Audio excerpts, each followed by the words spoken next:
本节目由外星人电解质水独家冠名播出。累了充充电，来瓶外星人。进入智能电视应用中心，打开芒果 TV 电视端，大屏 4K 更清晰。中国港澳台地区及海外用户可以通过芒果 TV 国际 App Mango TV 同步收看。本季大侦探规则升级，设置侦探排名榜。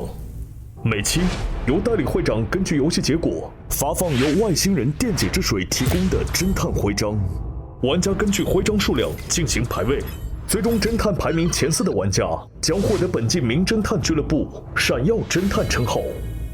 侦探徽章结算规则如下：单期投凶时，侦探可在2轮各投出1票，共计2票；其余玩家可在第2轮各投出1票。若检举凶手成功，投票正确的玩家各获得1枚徽章。侦探若2轮都投对，则额外获得1枚徽章；若检举凶手失败，则真凶获得6枚徽章。此外，每期将由内投选出1名 MVP 玩家，代理会长与玩家每人可投1票。MVP 玩家将额外获得1枚徽章。代理会长作为侦探排名发起人，不参与最终排名。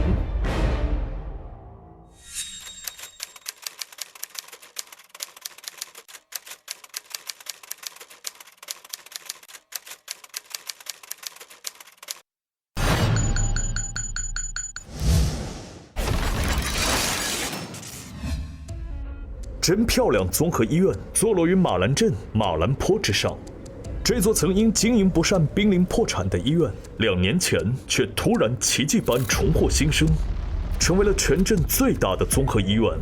如今雄踞在马兰坡之巅，俯视整个小镇。而今夜正逢100年难遇的流星雨划过上空，医院天台正好是方圆100里内最佳的观星地。此刻就有一位不速之客正穿过医院紧闭的铁门。就算费尽了力气，就算费尽了力气，又回到这里，没关系，我还在这里。流星雨又来临，我只能唱到这里。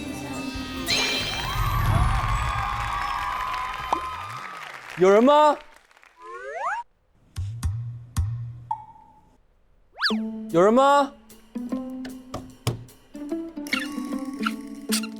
这怎么办啊？这不能耽误看流星雨啊！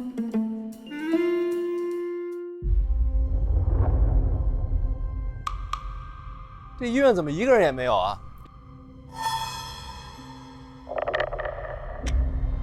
？1楼好像没有人啊。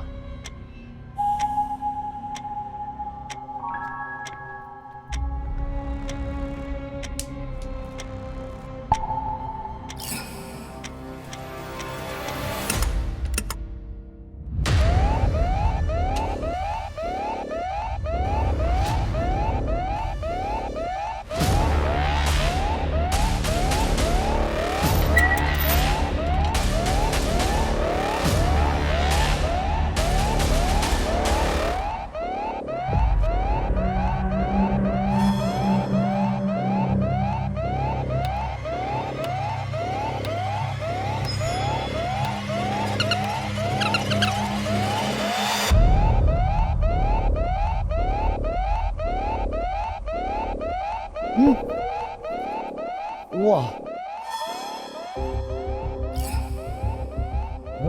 喂！哇！吵死了，吵死了！哎，我怎么睡在地上呀？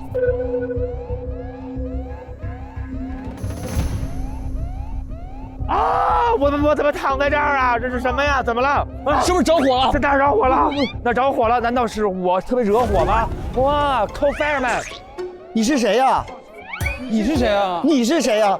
我又是谁呀？你是哇，他又是谁？头好晕啊！我在哪儿？这是哪儿啊？这是哪儿啊？头好晕啊！我们被困住了！我们被困住了吗？谁来救救我们！救救！救救！怎么回事？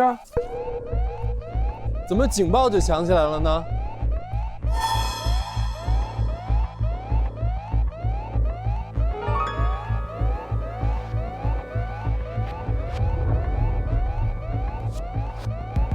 哎，我看看这顶上是不是可以爬出去？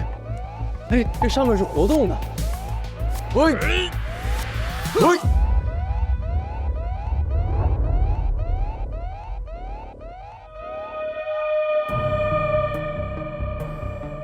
为什么我们都穿一样的衣服呀？这是哪儿啊？我们不会是个组合吧？我们是一个团体，我们要发单曲。Oh my god！ 我们要发单曲。真漂亮，这些。哎，你手上怎么有一个这个？我为什么有这个？你为什么有这个？你有吗？你也有这个？哦啊啊！啊！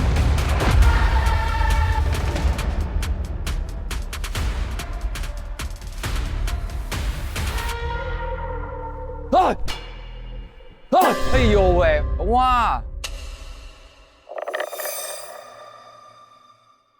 这儿有这么多，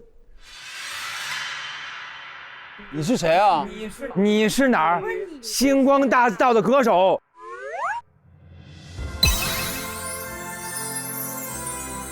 怎么？快来帮帮我们吧！我们被困在里面了。我们被困在这儿，对呀我还想你帮帮我呢。你帮帮我吧！我的车帮陷到泥里了，谁能帮我去看一看今天晚上的流星雨啊？啊，我们现在的问题是我们不知道我们在哪儿，这是哪儿啊？这儿不是写着吗？真漂亮综合医院。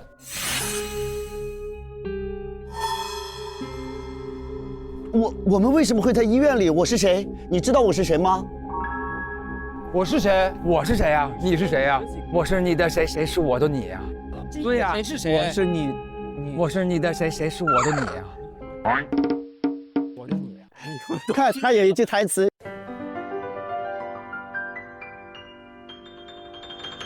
对，是谁在一鸣惊人？这个叫做幽默，这个叫这个叫幽默的感觉，哇，好熟悉啊！好久没有这种感觉了。等一下，我是谁呀？你是说你们几个都失忆了？对呀，没见过我们，你也没见过我们，我没见过你们，没有见过我们。我们的着装感觉不知道是我们是病人还是医生、啊。我们也没有。你们见过穿成这样的医生吗？保暖的医生怎么了？穿多了他就是医生呗。对。哎，等等啊，你手上是什么？星星啊，我们也有，你们手上都有。我们都发现了。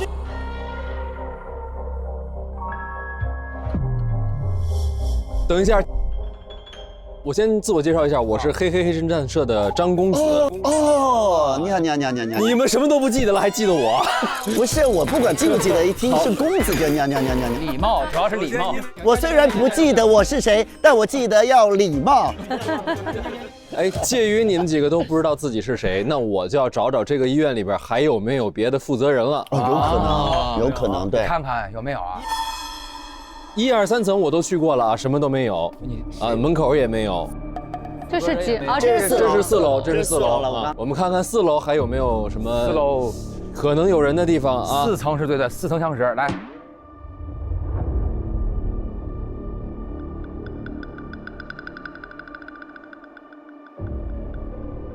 哎，这屋没人，这屋没人。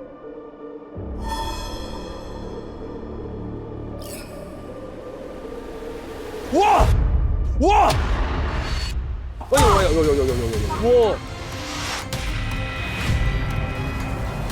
这是谁？这是谁啊？这是谁呀？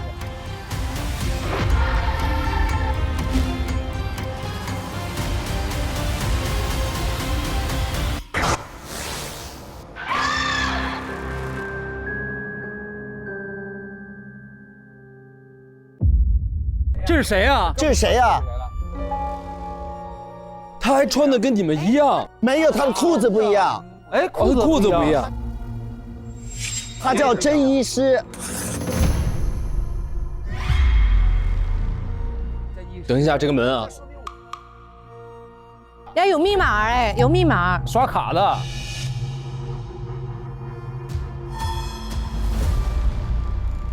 啊，不是，是不是用这个刷的？哦，是用这个。哦，你不能进。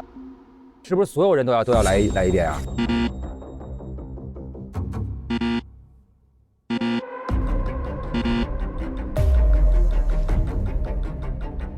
这样吧，既然你们都打不开这个密码，我只能求助一下我们侦探社的程序员。让我给他发个信息，看看他能不能帮我破解。呵，哎。下意识，对不起。他想起来了。我不知道我是谁，你有记忆，你是假的。你是凶手。你刚才在撒谎，一直在，对吧？条件反应。呵，我这边遇到一些事情，今天晚上可能我们没法一起看流星雨了啊，好吧，咱们下次再说。程序员已经把这个密码破解了，我们来试一下。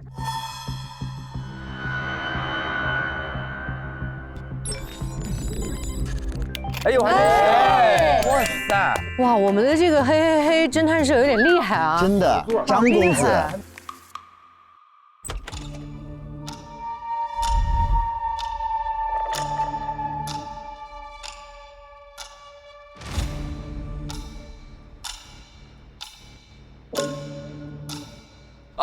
他这里有个纹身。ZYS。真医师。啊，真医师。好，死者的身份真医师。真医师。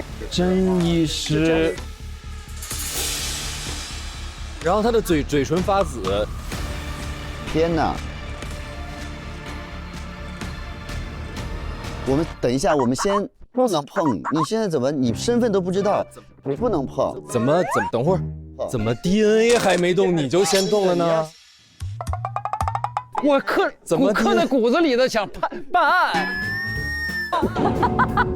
怎么 DNA 侦探 DNA 动了，你就先动了呢？有小本本的人才能动。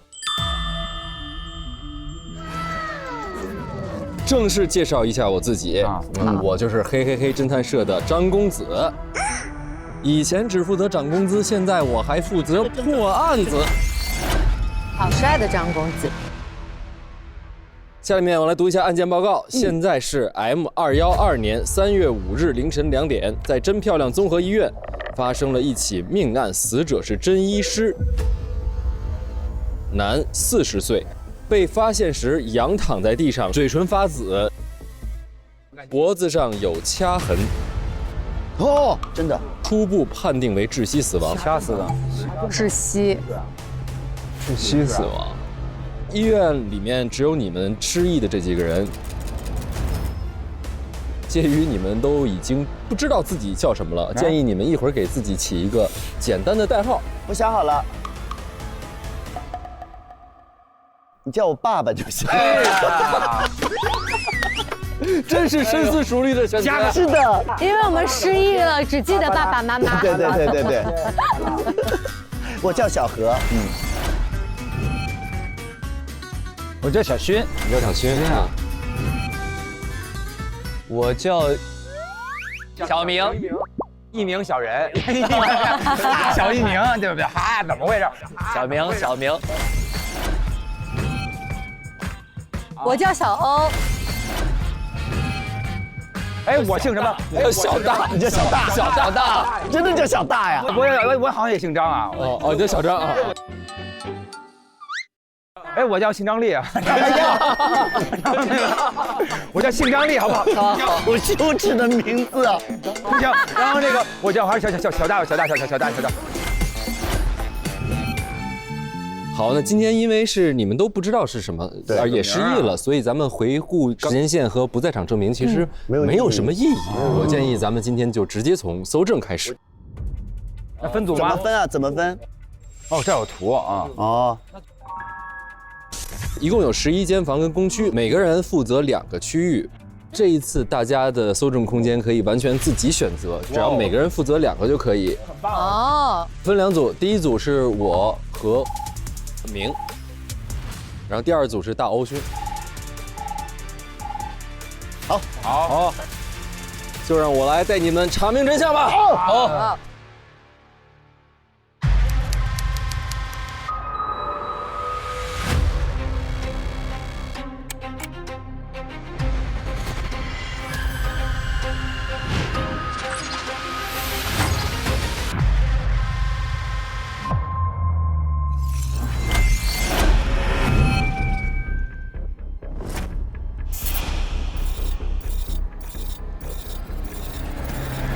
虽然我们不知道我们是谁，但是我们一定能找到真相的。对，你先抽。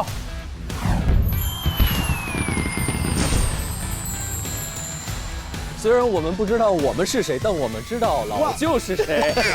呀，我恢复了一点记忆。又恢复了。这个他是谁呢？外星人，电解质，来，请一起来一瓶外星人电解质水充电。干杯饮用后念出外星密语，点亮充电站。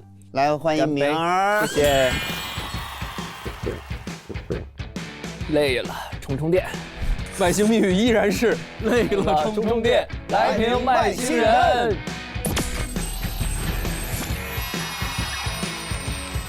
来吧，选一个5号吧。啊，不知道是不是？我一看你的，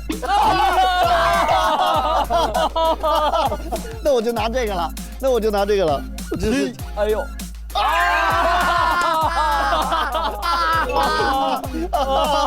耐手耐力，天哪！如果我抽到3，那就绝了。感觉哇，哎呀，他最想要的，行吧？那您来，先拿，我来。哎呦，太棒了！真的吗？没有我哦，不是没有你，咱得滑。哦，得滑。哪知道啊？来，咱们仨一块滑，走。1、2、3，走你！哇！恭喜！厉害！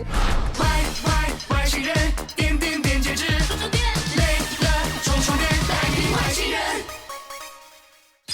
来，充电，来瓶外星人。今天很幸运，恭喜我获得了搜证时加100秒奖励。谢谢外星人电解质水，太棒了！行了，太棒了，走，那咱们出发。3、4、6。哎，你是几号？勋是3，我是4。我是6。哦，你是6。等于说你是3、4。哎，太好了，在中间。你是第6个投票。对。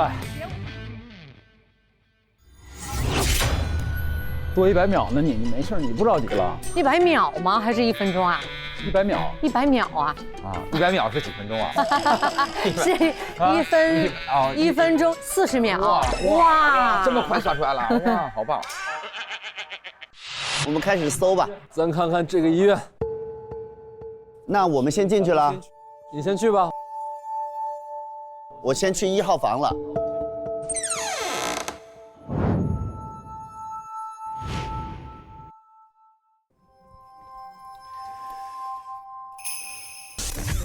它有一个手环的说明，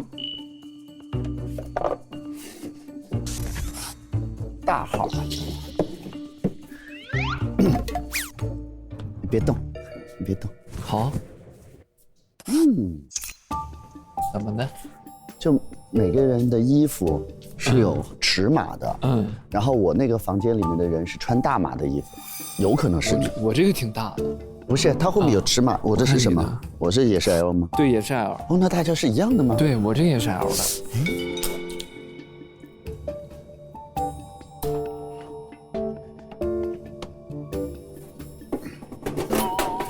空的。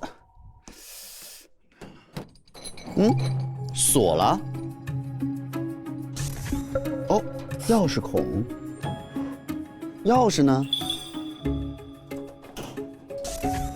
哦，来了，营业执照。我们中间有人是院长啊，这应该就是贾院长的办公室了。垃圾桶。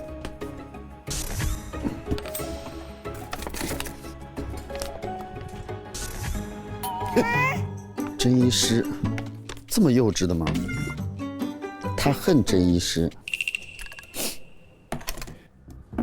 这个钥匙会在哪儿呢？因为不可能在身上，只能在屋里啊。哦，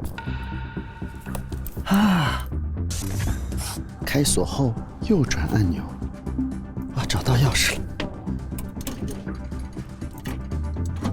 哦，打开了。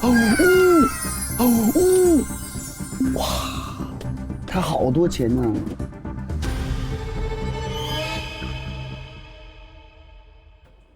5号房。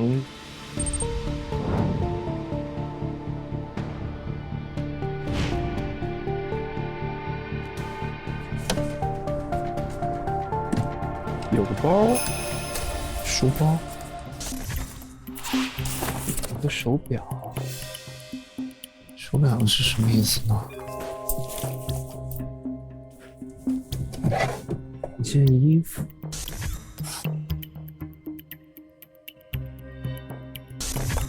昏迷报警定制手环，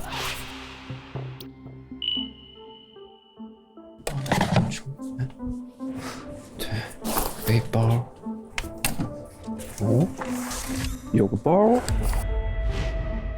被撕掉的信，中药，7包药，这封信被撕烂了。过去是我们疏忽，才没能及时发现你生病的情况。甄医师说了，一个疗程过后一定能康复。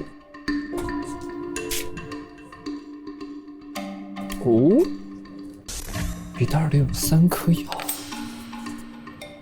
，3颗药难道是藏起来的吗？哦，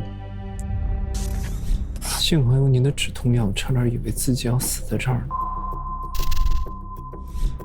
我绝不会承认自己没有犯错。你没病，有病的是他们。坚持下去，我们会离开这里。这是2个人写的呀，笔记不一样。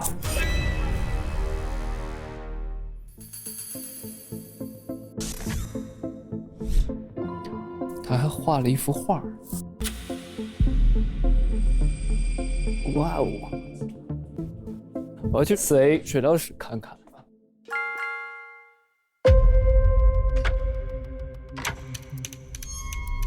水疗室要刷卡。作息时间表、病人守则、牢记编号，这是唯一的名字，也是房间号。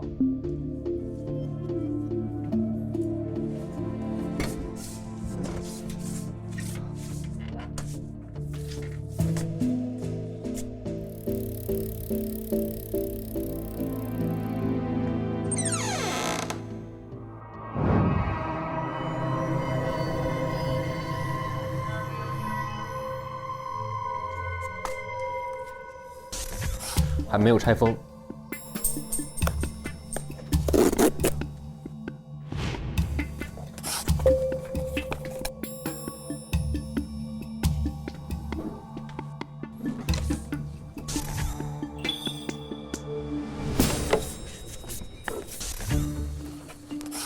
外星人电解质水确实好喝，适合工作这么久，累了随时充充电，补充水分和电解质。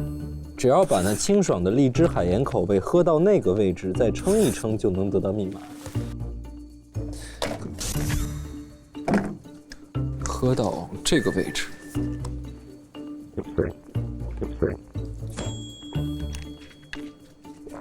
然后这有一个重量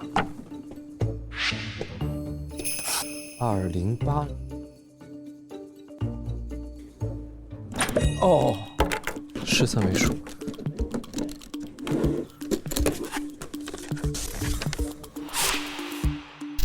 尊敬的真漂亮综合医院领导您好，我想要应聘贵院住院医生的岗位。我理论基础扎实，是西辉市超一流大学医学硕士。我临床经历丰富，曾在西辉市精神卫生中心实习。我跆拳道黑带，爱打拳，也爱喝外星人，从小喝外星人电解质水。工作态度好，能吃苦，累了知道给自己充充电。身体素质极强，我没有亲属，仅有一远房表舅。不会因家庭分心，我相信如果能加入贵院，我一定能够做出积极的贡献。尹森，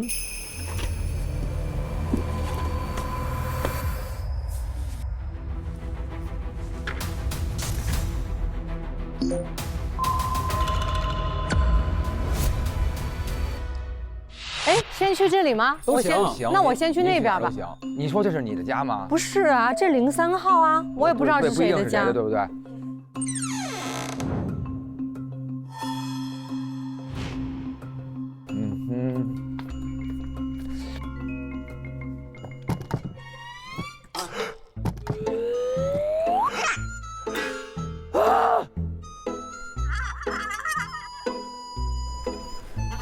这不是密室逃脱呀，怎么还会闹鬼啊？它能动啊？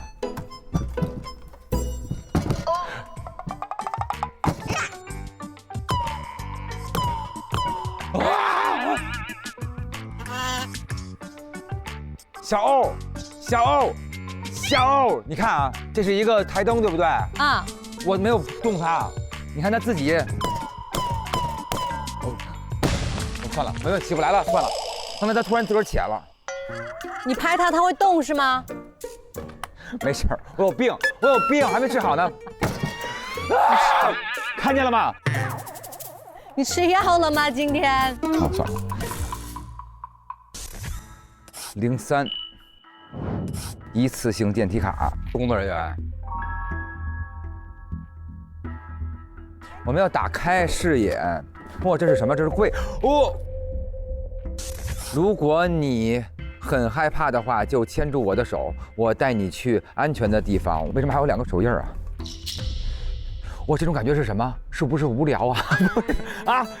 怎么？对不起，我没有做到。我可以。不对，这种感觉我想起来了，这个感觉叫做可爱哦。我想起来。06。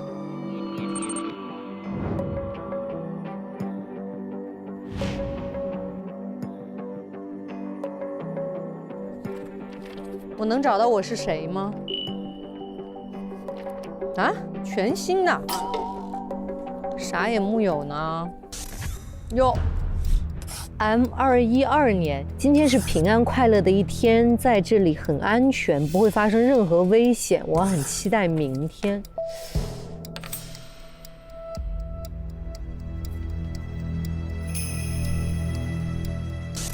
荣誉展示，入院时间是2012年2月5日。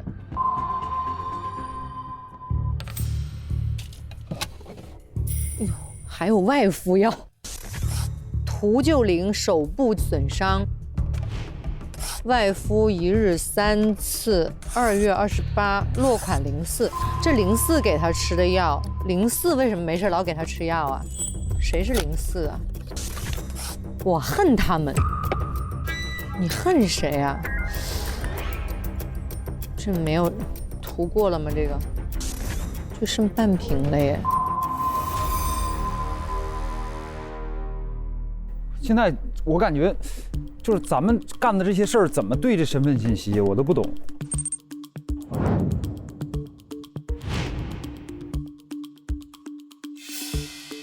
加速了，我得加速了。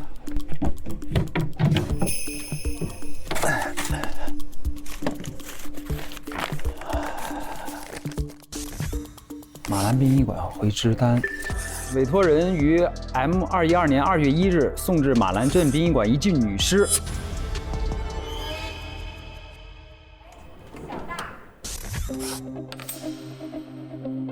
小大。06，这就是06号那个人，他已经死了。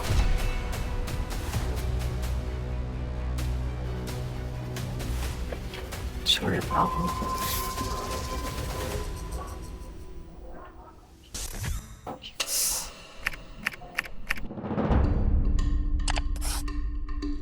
4位数字，密码是4位数字。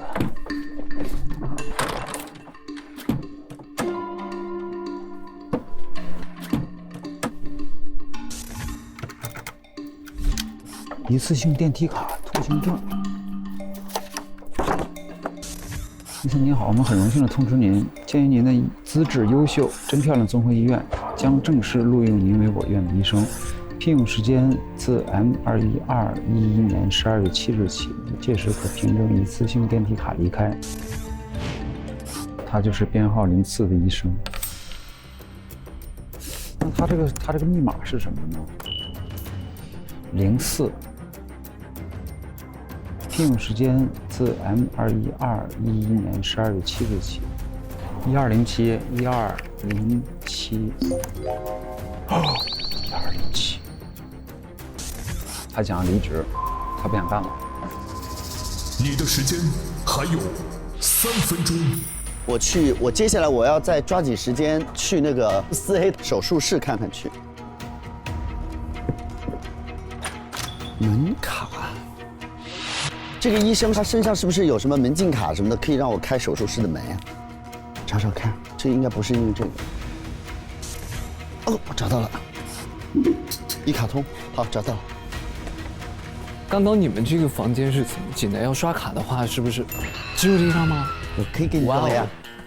你是手疗，我是水疗室，对，请进。哇哦，谢谢。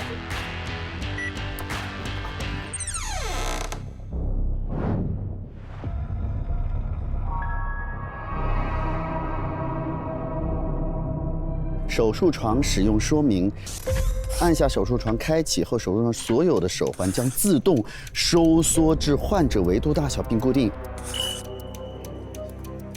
就是哦，这个吓人。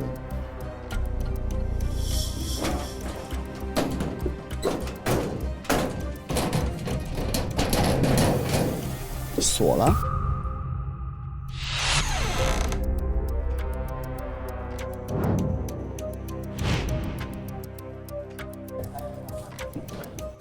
开舱门、关舱门，水域舱的使用说明：如遇紧急情况，可按舱内的紧急解锁按钮打开舱门。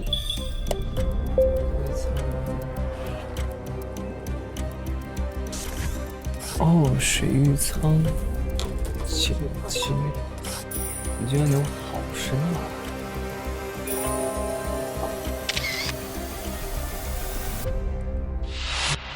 理疗。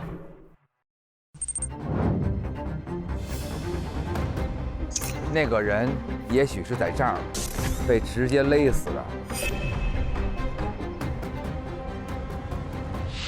小大，快来我的屋里开车呀！快来你的屋，我的屋还没看呢。不是，我们上来这是不是要刷卡的，对吧？那个有一位仙人帮咱们已经刷开了。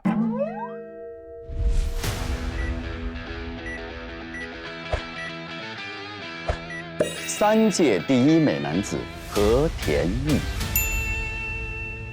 哦，就是他们已经帮我们刷开了。你看这个屋里特别好玩。为什么呢？能在这边开车。这还能开车呀？你病得不轻，这往哪里开呢？你知道什么是车吗？我知道啊。你还知道什么车？你都不知道什么是你的，你知道什么是车呀？忘记你是谁，又没有让你忘了这个世界。哇，你看这个柜子好贵啊！哇，什么啊？你看这个门好门啊！你看这个垃圾桶好桶啊！你这什么房间啊？这个就是死者房间。天隐，知道吗？我发现了最重要的。你发现了死者？我发现了最重要的，对。你看那个他是不是被勒死的？我们俩像那个画文化。你看看这儿，哎，他有一个。不是啊，这不就是治疗室吗？就是正常的治疗。你看这个人已经污糊了，手环什么什么红外线啊，成像时间。所以从这儿死了以后拉到那边去啊，好远哦。但是想跟你说啊，我这边即使这么的迷人，你是不是要看看自个儿的屋了？你已经在我这儿耗很久了。有什么迷人呢？你这个地方。空中瑜伽，哎，这2颗星是什么意思啊？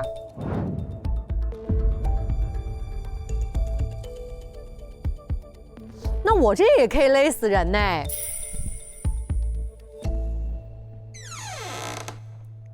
咦，成像时间这个10点20分，这感觉已经像身亡的样子。你的时间只剩最后1分钟。搜搜这个小屋子。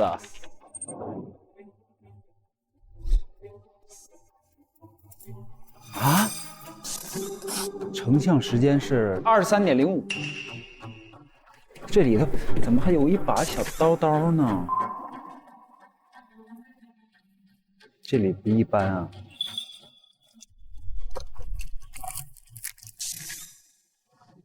真的好醉。研发人真医师，不良反应，手背出现星星状痕迹，24小时后逐渐消退。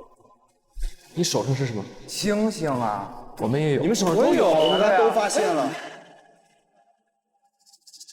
原来我是用了真的好醉。倒计时开始。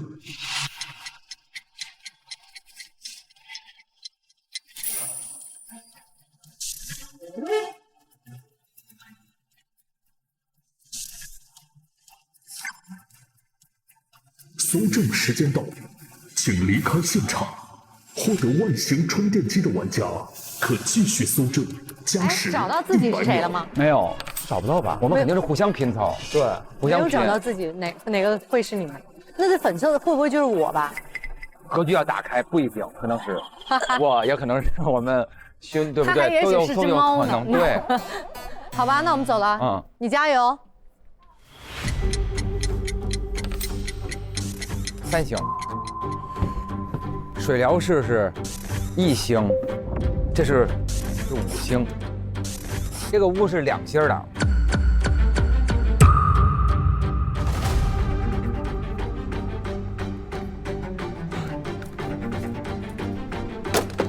本院的电梯经常出现故障，请使用楼梯，不要摁 SOS。那是不是别的 OS 也坏了？这里也有。哦，这摁不了啊！要前往指定楼层，请刷卡或者验证虹膜。只有3楼能摁，2楼能摁，1楼。哦，这写着4F。时间到，请离开现场。它只有3层，写一4F 啊，来吧。第一次集中推理，根据搜集到的线索完成推理。死者是真医师，男，40岁。案发现场只有他们5个人，且都说自己失去了记忆，每个人的身份都还存疑，与死者的关系也尚未可知。我再来画一下4层的房间分布图。现在重要的是，一共有6个编号和6个区域，其中死者是死在02区域。其他几个人的编号完全是不清楚的。目前为止，好像只能掌握这么点关系，可以请大家进来。我坐在这儿感到前所未有的孤独，压力和孤独是不是？旁边没有人帮我，你们5个我也不知道谁是好人。提前想什么？咱们不是越聊越明白吗？越聊越明白，来吧。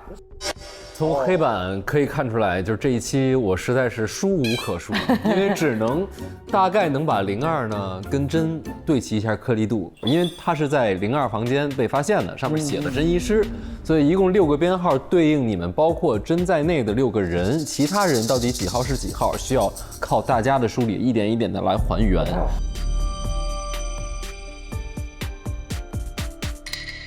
所以这个医院里的人也都是用号来自称的吗？嗯，是，它有个公共区域有一个板儿，说每个人必须叫编号，就根本就没有名字。没有名字。明白了。我们是病人吗？我们应该是医生吧，因为我们跟真医师穿着一样。不一样，你们的裤子不一样，裤子不一样，裤子不一样，裤子不一样。格子，对。所以今天因为大家都不知道自己的身份，所以今嗯天的分享方式会稍微特别一点。哦，就是不说，盲猜。盲猜。来，欢迎侦探头第一票，直接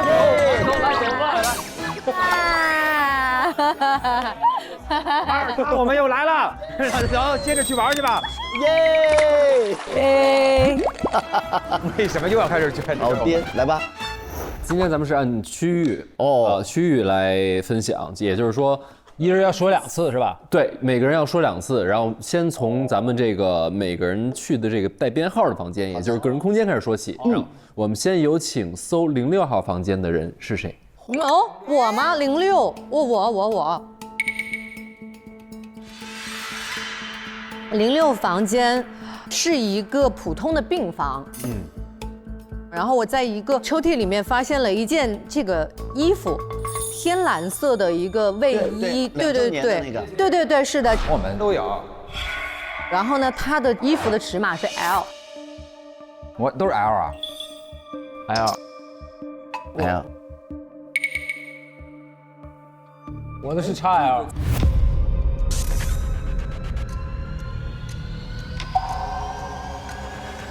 你是 XL。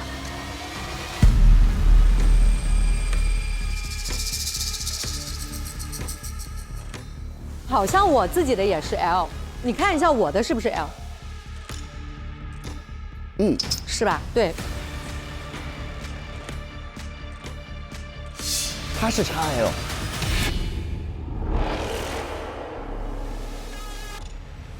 你也是 L 啊，我也是 L， 只有我是 XL， 只有你是 XL。我说我的衣服怎么大呢？哦，好了，知道了，好吧，好吧。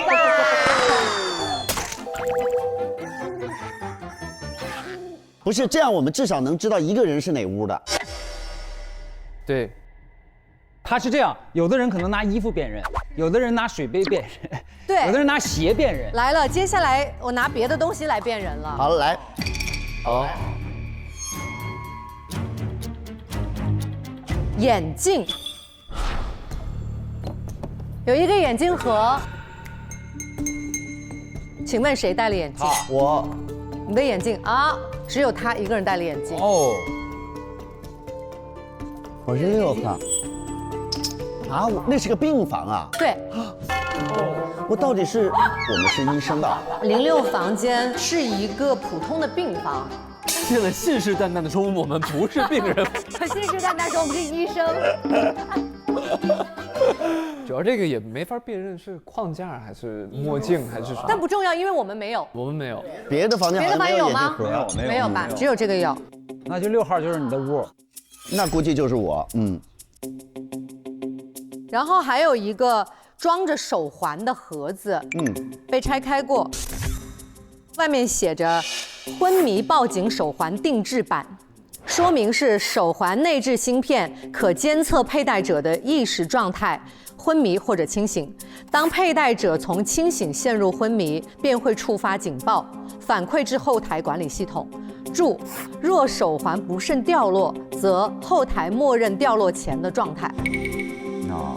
就是如果你当时是清醒的，你手环掉了，你的后台不会呈现你后面昏迷的状态，而是呈现你掉落的时候的那个清醒的状态。之后发生了什么都有可能。对。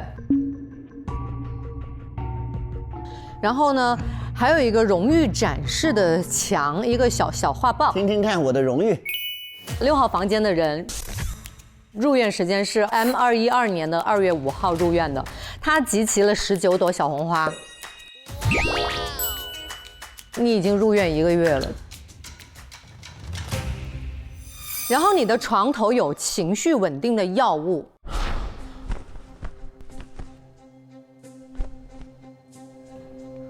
情绪稳定药，这个功效是平稳情绪波动，改善患者行为及思想的异常情况。有3版，其中已经吃了7颗。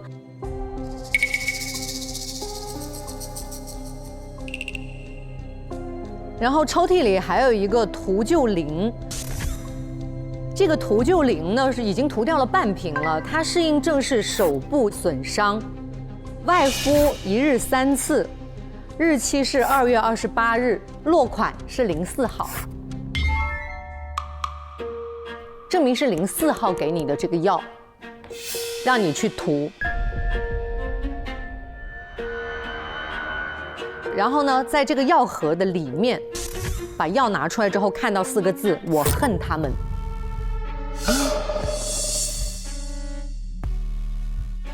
我恨他们，他并没有恨他呀。他们，我恨他们。是谁导致他的手部受伤了？应该谁导致他受伤了？然后04号给他药。对，有可能，比如说我原来是一个类似什么画家呀，或者是什么乐手啊，之类的裁缝啊。会不会只是一个爱玩手机的人呢？我就是爱玩手机而已，就一直在摁那个。对，也可能我原来是一个就是博主。然后神奇的来了，侦探，在这个柜子啊，打开那柜子什么都没有，但是你那个一层一层的板可以卸下来。哎呦，这个板子的下面写着用2种字体写的。第一种字体是用卡通的圆圆的字体，是你要藏好自己的秘密，千万不要被他发现。啊。然后呢，在这句话的后面又有另外一个人用另外的字体写了，这里的人在他眼里没有隐私，所以这个他到底是谁？真。关键是这个字体的问题哈，等于这2个人在对话嘛。但是06是一个私人空间啊。对对，而且这个话不确定是这2个人互不互相认识，对吧？对。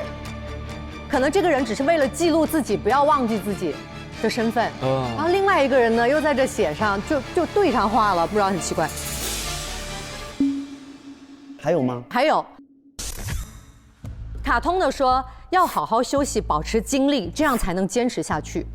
另外这个人说晚上不要睡着，警惕他随时都会来抓你。他说要保持精力，但是晚上不让睡着，这是个悖论呢。这是2个人不同的。对，这2个人嘛。啊。然后还有一张，这里还有，哎呦天哪，这么大一块。还有一张卡通的写，千万不要集齐21朵小红花，一定要记住你是谁。你多少朵了？19朵，刚才已经19朵了。对，这不能集到21朵。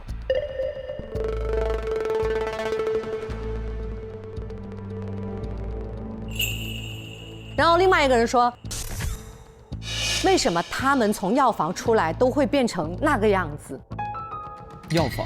所以从药房出来会变成什么样子？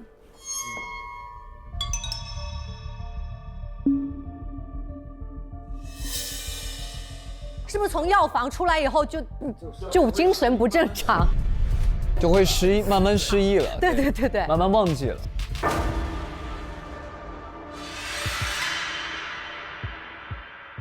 好，然后呢，接着有一个很重要的日记来了。日记是 M212年的2月15日开始的第一篇。哪种字体？这个字体是后面那个人的字体，不是卡通的。不是卡通字体，就是06号的字体。他写的是2月15第一篇。今天02夸我表现良好，额外的给我增加了1次手术室治疗，说这是奖励。这是我第一次来这里，关心我的02亲自为我治疗。结束后，我感觉自己状态好了很多。然后2月21日，今天在卫生间里待得太久，导致错过日常治疗。04很担心我，以后不能再让他们这么担心了。哦，04跟他关系很好哈。04也是给他那个图救灵的那个人。对对对。那04很清醒啊。然后第3篇2月26日。今天日常治疗过程中情绪太激动，04以为我又犯病了，很关心我。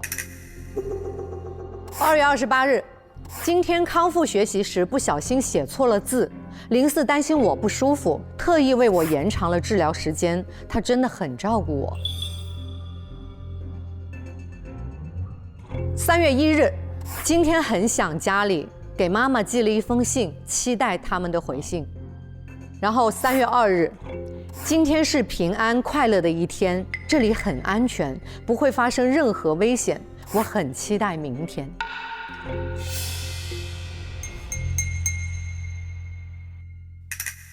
太奇怪了，你知道吗？我觉得他写的这些听起来就特别像反话。他讲这个人很关心我，这个04我不能让他再担心了。然后他还学习中不小心写错了字，然后就担心他不舒服，特意延长了时间，只是写错字而已啊，这有什么特别重要的吗？我觉得这种话都毛骨悚然，听起来他都像在写反话，就在提醒自己，这个人其实对我有另外的企图。有的人心重，你要理解他啊。你是凶手吧？我是对，你好 ，Hello， 是不是不应该吗？对的太好，不是别人真的对你好吗？不吧，我觉得他就是写这个日记是为了提醒自己不要忘记自己吧？有没有这种可能？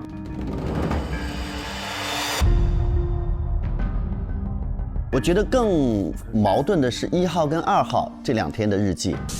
1号非常想家，2号又说这里太好了，平安快乐。对，已经慢慢被洗脑了。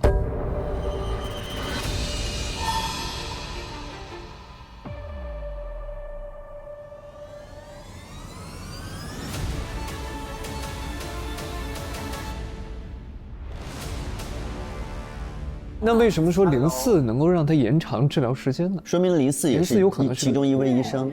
对，我觉得04也有可能身份跟我们不太一样。现在2号和4号都是提供治疗的人，6号是被治疗的人。对，一会儿我给你解答。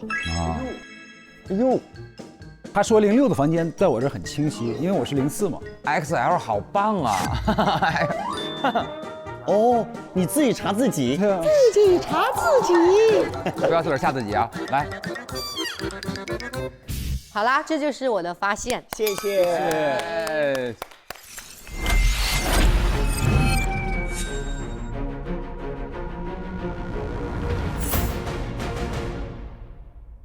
刚刚04已经迫不及待的想发言了，咱们接下来就请04发言啊，是我啊，迫不及待。这可是一环套一环是吧？哦，这么来的。首先，我在04房间发现了一个真漂亮综合医院的录用通知书。这个人叫伊森，可能是我。伊森，哦，陈奕迅。伊森，伊森您好，我们很荣幸的通知您，鉴于您的资质优秀，真漂亮综合医院将正式录用您成为我院的医生，聘用时间为 M211年的12月7日，为期1年，月薪3万，包吃住。本院与分院每季度轮岗，届时可凭一次性电梯卡离开。就是它有一个一次性的电梯卡，这个编号就是4号，然后它这个电梯卡生效的这个日期是3月7号生效，3个月以后。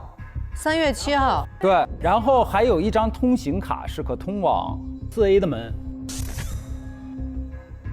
然后可开启1至3星的治疗室，就是因为每个治疗室的门上的分星级。对，如果你们现在都清楚的话，能不能在那个图上把那个可以写上那个星级标一下？瑜伽2星，药房是5星，你去不了。我去不了。血疗是1星，1星，理疗是3星，手术是4星，对，4星。这个区域叫4A， 这个门我也能开，我能开4A 加1、2、3。那可不可以这么理解，就是4A 层对于病人来说是不能随便进的，让工作人员带你进去，对吧？啊。因为他没有门禁卡，对。然后工作人员进去之后，工作人员内部再分这个1、2、3星，对。哦，等级制度很强。然后他这个通知书后面4号写了字，他说我投了那么多简历，都因为没有人脉而石沉大海，没想到居然有这种好机会，我一定要珍惜。所以他很高兴来到这儿。然后就发生了一个在 M212年2月1日，一个马兰镇的殡仪馆的回执单。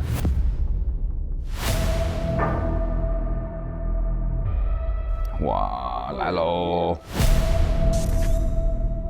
委托人于 M212年2月1日送至马兰镇殡仪馆一具女尸，尸体部分皮肤出现了红肿起泡、焦炭化等症状，已按照委托人的意见迅速火化。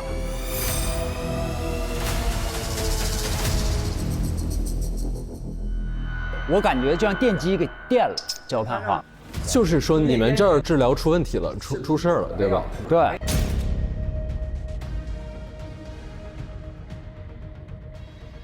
然后这个抽屉里有一个小玩偶，然后上面全是对不起，小玩偶上面写了06号，6号的小玩偶，前06吧，我觉得。应该是在你住进来之前的。你进来的是2月5号入院吗？就是有一个06号在2月1号死了。哦，人家那个刚被运走，他又进来了。啊？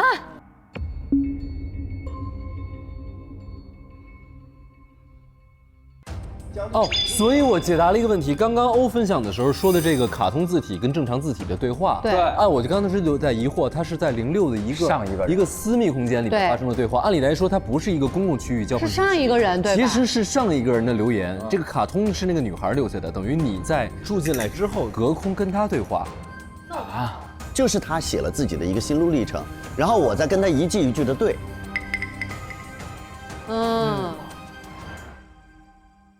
然后有一个真漂亮综合医院内部管理的后台，就等于有一个聊天系统。这个2号说，上个月试用期表现不错，以后4A 的第一负责人就是你了。日常1至3颗星的治疗你自己完成，但是4星以上的治疗需要叫我来操作。然后4号跟他说收到了，谢谢甄医生的肯定。然后2012年2月1号又有一条信息，今天的事情我已经想办法摆平了，你闭嘴。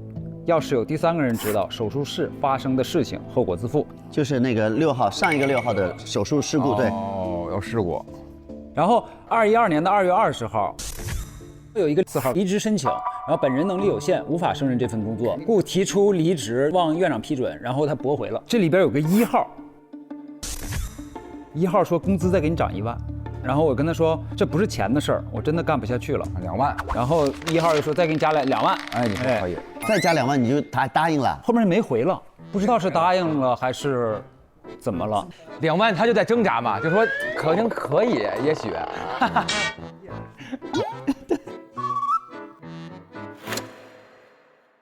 1号是工作人员吧？贾院长，我去查的1号应该是院长。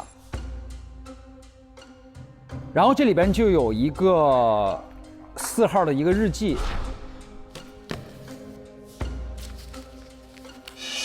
，M211年的12月12日，这里的人都太疯狂了，尤其是那个6号，怪不得给我开这么高的工资。这个是上一个06。M211年的12月31日，这份工作真的好难做呀，这个月被抓伤了好几次。M212年的1月6日。每次从4A 回来都得去后勤领新衣服，好好洗个澡，不然都去不掉那些恶心的味道。他那个4A区确实非常脏，这是。然后不是，它就有恶心的味道，对，特别脏。这个恶心的味道可能是什么？对啊。M212年的2月15日，06居然故意触发火警警报，把02支走。溜进他的房间，简直是疯了！一次性记了16次违规。这时候06已经是合了，可是不对哦。这一天我还写日记说02夸了我，给我加了手术治疗。我这结束之后，状态好了很多。那是因为给你打完针，你都已经失忆了。就你清醒的时候干了一些事儿，然后哭哭给你打药，完打完药之后你就全忘了，抑制了你。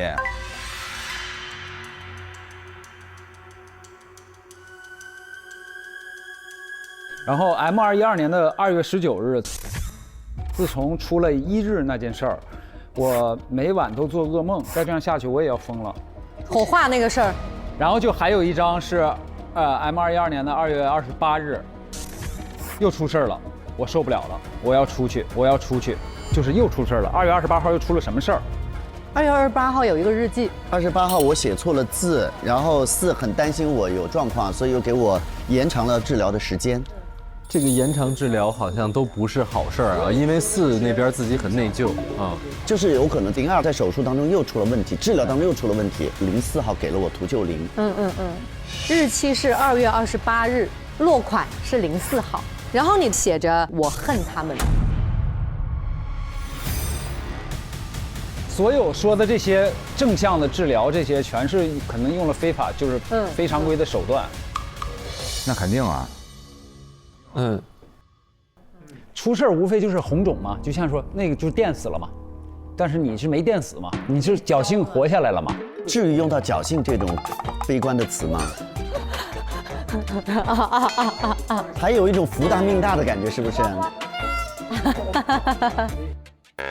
你看06的日记是从2月15号开始说，第一件事就是一个好事，夸我好，然后给我做了手术。但是那天出了什么事儿？他触发了火警。而且04是从2月21号开始关心你的，对不对？之前并没有04，并没有关心他呀啊。因为04从20号就开始要离职了，人家说那个涨工资，然后离职被驳回了嘛，他留在这儿干，但是他越来越干不下去了，所以21号开始关心他。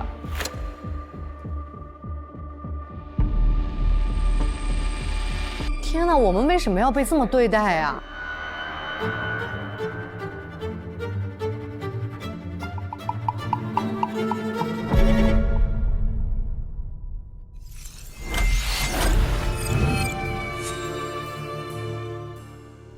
然后呢？03是我，嘿，来去吧。前面一样啊，就是咱们这衣服 T 恤，对 T 恤还有这个手环，手环啊，手环一样。好，这个是一个真漂亮综合医院的编号03啊。这是一次性电梯卡。哦，所以说有这电梯卡的应该就是工作人员嘛，是吧？那到哪天啊？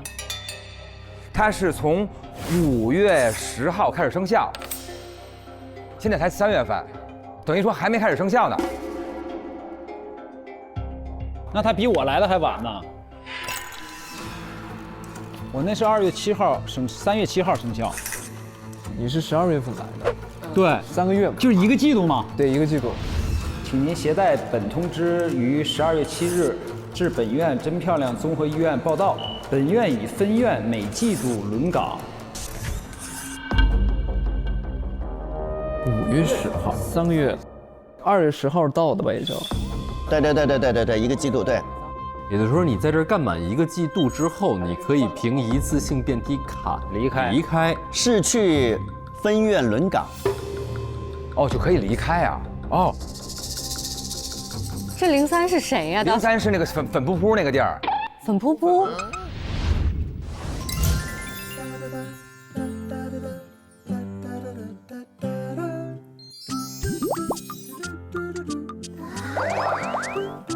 粉色有可能是个女孩，对，那就是你也是个医生，就是我呗，你也是个医生，我是医生，你还是个新来的医生，而且有一些打扫卫生的东西，对不对？对，那你是个保洁。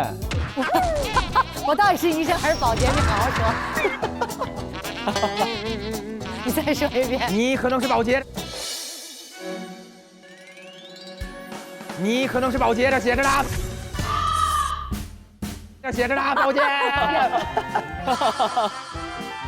你把这个给他，把它给他。哎，给您看着，挂墙上好吗？本以为自己一身医术。对，保洁也很棒啊，清洁你非常关键。对，很关键。反正咱们这粉扑扑入院时间是2月10号。2月10入院。然后他说5月10号生效嘛，对，等于他3个月嘛，3个月对上了。为什么你就是锁定是他呢？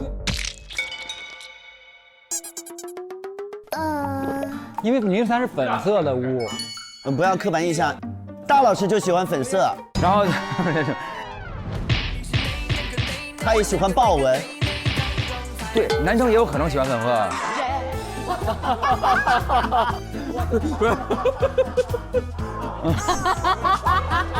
我狭隘了，所以不一定是您。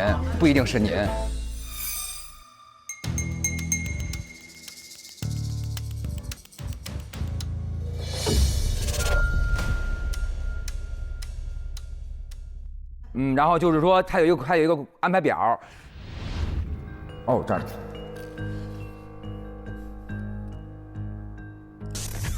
3月4号的时候，早上7点半到8点，在生活区4F 完成了工作，打了一个勾。12点到12点半的时候，教学区，然后打了一个勾。然后他每周2的12点半到1点，在那个4A 需要在真医师的监管下打扫，就打了一勾，就是治疗区，在真监督下。这个医院多么中午饭都不让好好吃，是不是？非让你中午饭的时间打扫东西，这是怎么回事？工作一点都不讲究人性化。OK， 真的监督下每周1次哈。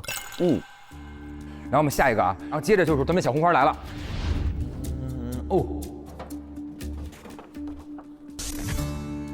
这个小红花规则是在这儿的：奖你1朵小红花，然后不准忤逆真医师，不准拒绝治疗，不能耍小聪明，不能执迷不悟，不能心口不一，然后否则将视为违反规则。但是这个就有特别神奇的话来了。每违反1次，奖励1朵小红花。天哪！听听看我的荣誉。6号房间，他集齐了19朵小红花。那个小红花是违规的呀，是不是害你的？就是惩罚。哦，小红花的数量来了啊！咱们这个就明白了，小红花的数量决定常规治疗等级。0至5朵为1星等级，以此类推，等于说每凑够5朵，你就往上升1星5朵1星，10朵2星。对，都到药房。哦。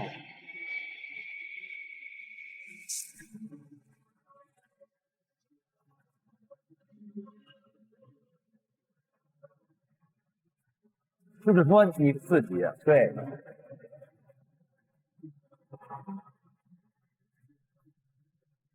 哦，那所以说不能达到21个，对。我现在已经19朵了，快了，21朵你可能就没了。对，就不能到21朵。不能到21朵。对，它不是到21朵你就可以出院了，是到21朵你就可以火化了。你就可以火化了，我也好恐怖。说这么直接吗？但是。这位03写了，原来你经历的这些，又是6个点儿。03这位老师说话老不说全了。原来你经历了这些。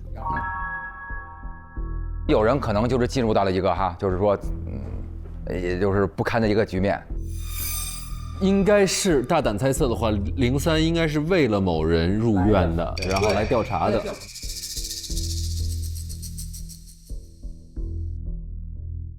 然后我们下一个啊。又有这种凄凉的故事出现了。有一个卡片，中间一个小女孩，上面写的是：如果你很害怕的话，就牵着我的手，我要带你去安全的地方。是这样，就是那个卡片，你这样一牵那小女孩手，然后就把她蹬开了。把什么蹬开了？把小女孩蹬开了。把小女孩的手蹬开了。小女孩说好疼啊。你以为他会牵你的手带你去安全的地方，结果他把你手给扯开了。没有，小女孩没说话。小女孩就是她这卡片，不是我扯开了，就是这是一种念想。然后底下写着对不起，有没有做到？感觉是一种誓言，就是说我要带着你离开，然后或者怎么样。还摁了2个指纹呢。对，然后是估计是他们俩承诺。对，这个有时间吗？这个没有时间，上面就写着对不起，我没有做到。是他跟一个小女孩的承诺，对，所以这个承诺是跟谁的呢？还有一个房间是一个女孩，哪个房间啊？6号，6号是我呀。6号之前不是还有一个吗？哦，对，哦，对。但是他入院的时候，前06号就已经不在了。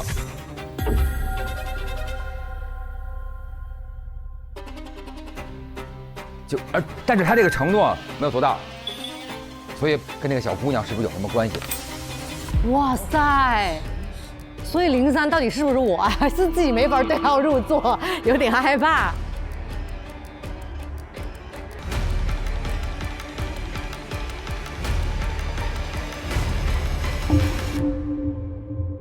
然后他2月10号写日记了啊。哦。有个小宝贝儿，哇塞，酷盖爆炸！2月10号写日记了啊，这是写的是我按照计划入职成功，然后我一旦找到赃物，就传递给院外一直在等着，就是说他传递给院外一位叫好朋友的人。间谍他是，他来这里头对，来那个勘察点事儿了啊，外面有应援。好，那么到了2月15号，05号爆炸已打扫，然后上面写了俩字库盖划掉，说明它不库盖，对不对？库盖爆炸是啥意思啊？15号我是触发了火警，所以我触发火警是触发到5号房间了。啊，那没准儿，我看看啊，06居然故意触发了火警，把02支走，溜进了他的房间，所以你也可能5号触发了。对，触发了5号的房间。对。然后他06他也划了，他写的是06写的是默默无闻，但是却写的是一鸣惊人。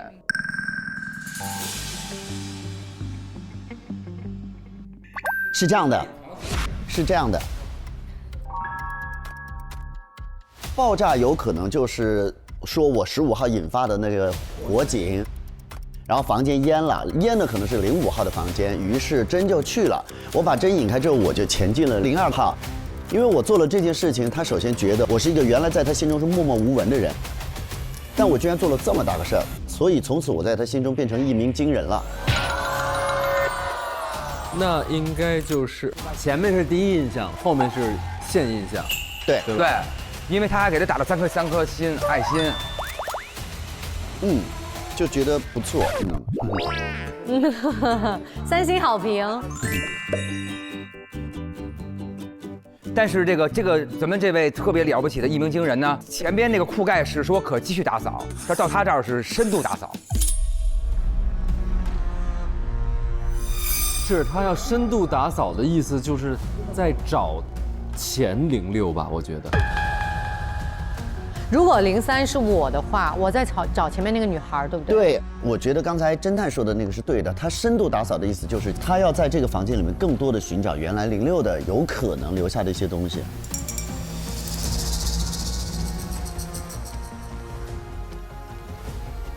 然后到了19号，那天来了。2月19号，在甄医师的监管下，每周2成功进入4A 打扫。然后他写着，哇，脏透了 ，dirty。脏透了什么呢？从水疗室上面写的一打扫脏，然后那个空中瑜伽室啊，哇塞，对，那瑜伽室是空中的，是吊的，可以吊起来，是吊起来的。哦，空中瑜伽就吊在那儿做那个。哦，钓鱼啊。钓鱼可真太开心了。钓鱼的地方，钓鱼是很脏。然后那么到理疗室是太脏了，手术室是非常脏，药房是脏的离谱。那也就跟这个1、2、3、4、5一样的等级。一样的，对。药房有什么啊？不就是给药吃，有多脏？它的脏透了，有可能一个是环境的脏乱，还有可能这个行为是一个很肮脏的一个勾当。我觉得是应该是发现了罪证，对吧？对，因为药房它能脏到哪儿去？它一定是发现了什么证据，但这个证据证明这个勾当。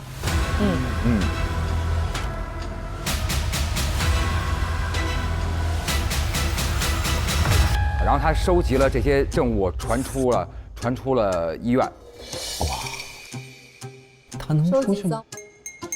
我太厉害，我马上就要说这事儿了。然后从刚才19嘛，然后等于20号的时候，他把他收来这些脏物通过厕所下水道冲出去了。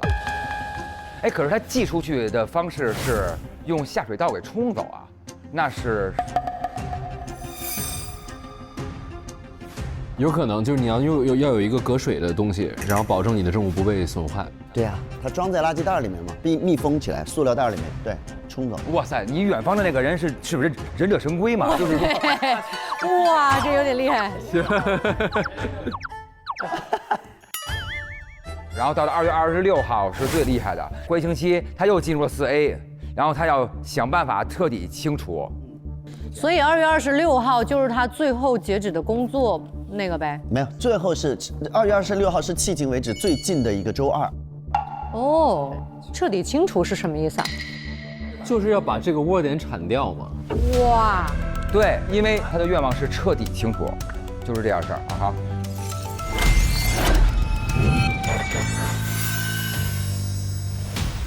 下面有请05号05。哦，好了来了。当然这个咱们这个定制的手环，这个都有，对，每个人都有。刚才说这个5号呀，是一个绿色的房间，在211年的10月15号第一次入院。11月15号他就进来了。10月15号。这么久了，所以他来的比较早。他多少朵了？他多少朵了？他一共有16朵小花。哇！哎呦，也可以进手术室了。那他还挺乖的，他这会儿才攒了16朵。对，他在进来之前有一些背包啊、腰带啊，还有一些手表之类的东西。是户外的那种，它是类似于户外的，所以这个人应该之前可能会比较热爱生活。哦，在这个信息揭露之后呢，有一个帆布袋，这个帆布袋里一共有7包中药液。这个中药液呢，里面还有夹杂了一个被撕掉的一封信。这是爸妈特地高价请名医开的药，你在这里安心治疗，记得按时继续吃药。我们是关心你的，过去是我们的疏忽，才没能及时发现你生病的情况。甄医师说了，1个疗程过后一定能康复，爸妈等你半年后康复回家。所以他是在10月15号进到了这个医院。如果他坚持把这些药吃完，又经过了1个疗程，也就是半年的时间，他4月15号能走。对，4月份的时候就可以离开。但是他带过来的这些药是从来没有吃过的，且把这封信给撕掉了。所以证明他跟他父母的关系其实并没有，不信任他的父母。这个我觉得他父母给他开这个药，其实是觉得这个药对他的病有帮助。然后呢，其实这些中药呢可能不能根治他，所以他父母才把他送到甄医师这儿，经过半年的疗程。但是呢，他不喝这个药，是表示他不信任或者是不喜欢他的父母给他做的任何决定，所以他抗拒，他就没喝。这就都对了，他不抗拒，他父母也不能给他送来呀，对吧？对。但是呢，他也被动接受了这份安排。明白。他可能由不得他自己了。由不得他自己。另外，我在他的这个床上有一个这个笔袋儿，笔袋里呢，除了一根笔之外，夹层里放了3颗药。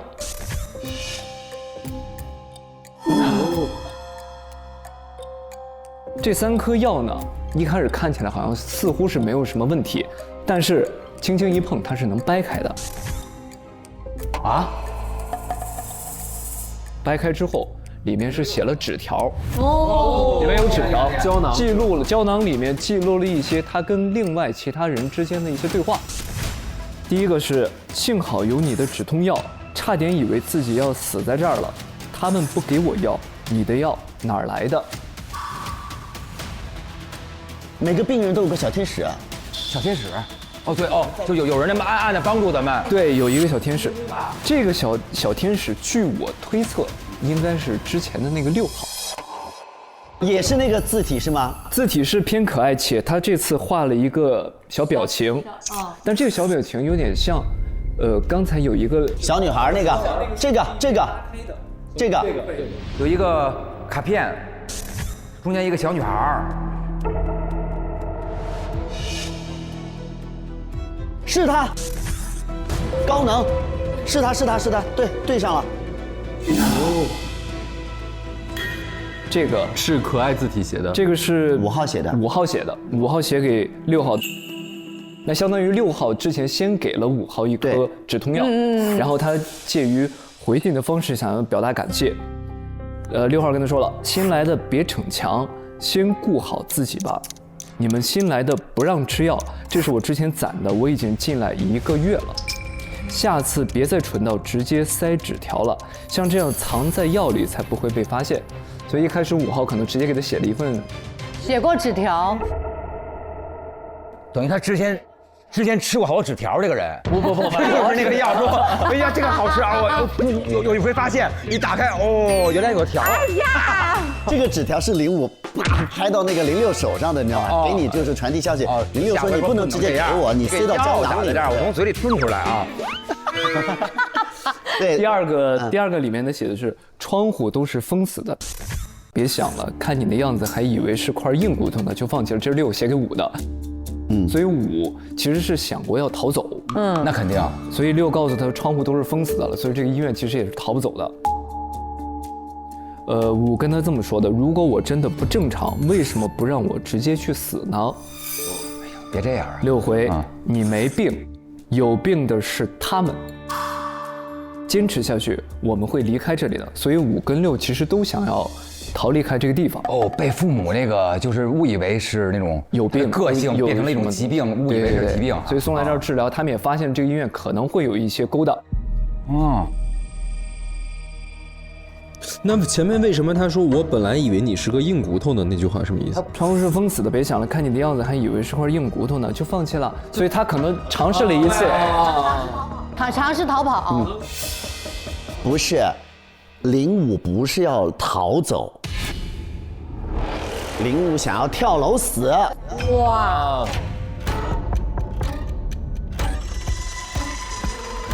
然后06就告诉他窗户是封死的，你这就想用这种方法去逃避去放弃吗？本来以为你是个硬骨头，你相信我们一定能出去，我们没有病，是这个逻辑。是，他从4楼他不是要逃，他是要死。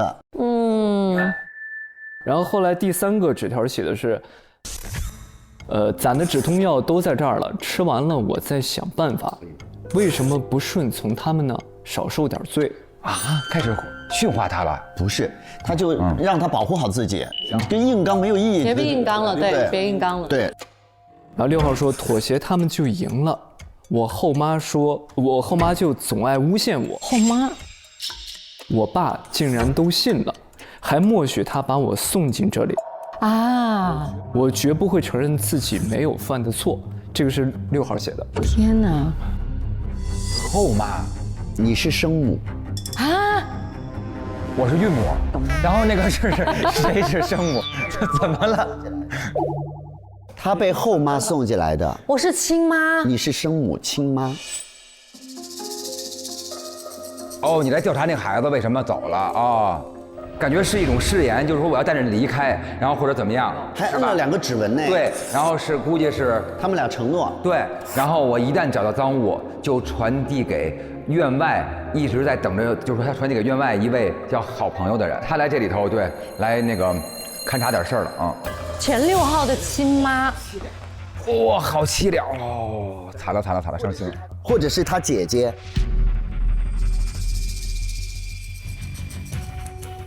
对，姐姐吧。因为你看起来不像是一个中年的清洁工，你像是个青年的清洁工。我是谁？我在哪儿？我是谁？我在哪儿？我干啥？我多大？因为6号对于5号来说是一个对精神支柱重要的一个人，他是捡取了很多这些，可能是纸也好，或者什么布条也好，去拼成了一张他的画像啊。而且后面还有流星雨。对，所以这个画像的与此同时，后边是用笔画出来的这种流星雨。另外背面写的是，你看我们会离开这里，一起去看流星雨，你许的愿望都会实现。天哪，我有预感这是个好悲伤的故事，已经很难过了，太难过了。这我觉得06鼓励05的话，我听着就好难过，好心痛哦。我们会离开这里，一起去看流星雨，你许的愿望都会实现。别想了，看你的样子还以为是块硬骨头呢，就放弃了。坚持下去，我们会离开这里的。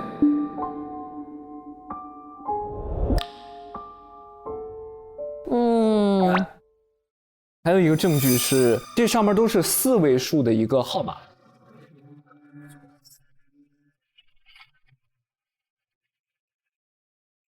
哦，这种东西。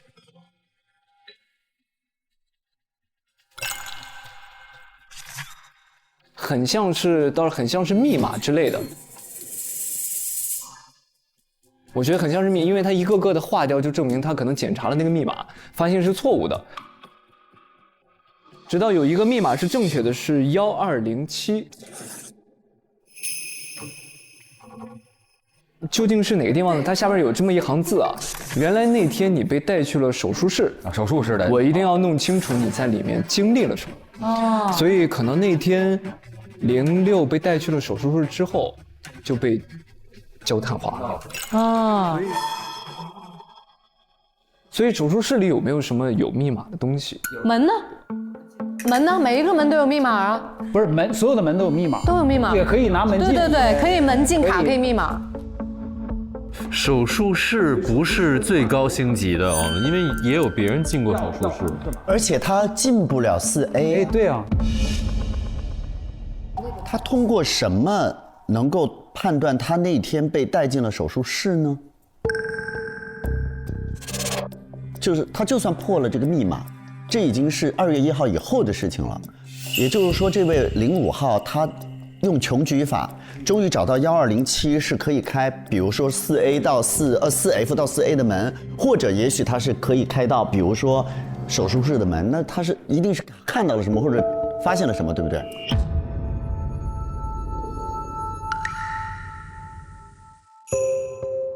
我打开电脑是1207啊，4位数字。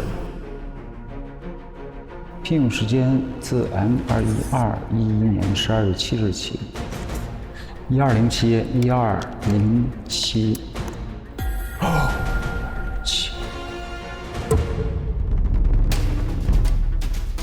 所以他不是去打开了门禁卡，他试的是你房间的电脑。他打开了04的电脑，然后看到了治疗记录。要是有第3个人知道手术室发生的事情，后果自负。所以他才知道原来你那天带去的是手术室啊。等于05把04电脑里的信息全看了。对，才知道他有可能在手术室里发生了什么问题，所以他想要去帮助他调查一下这个女孩究竟怎么死的。另外还有一个就是关于M212年的2月29号有一个对05号的严重违反院规的通报批评的一个处分。05号呢在午餐期间公然袭击了甄医师，并恶意煽动违规出逃情绪，严重影响了我院其他患者的治疗心态。为了杜绝类似恶性事件再次发生，本院已对05号记违规5次，并作出通报批评，望其他患者引以为戒。违规5次就加1星嘛。他等于原来11朵，他现在有16朵了。对，现在是16朵。哦，发花了哦，5花了。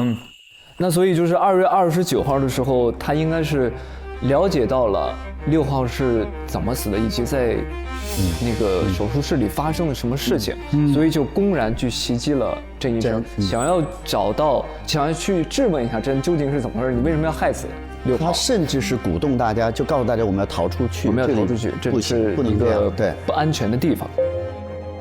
他2月15号这个05号还有一个爆炸事件是记录在03那儿的，对吧？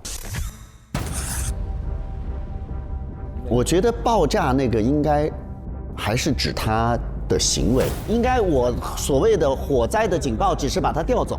对对对，应该不是，可能15号的时候他又爆炸了一次，情绪炸了一次。对对对对，直到29号就是最明显的一次公然袭击了甄医生。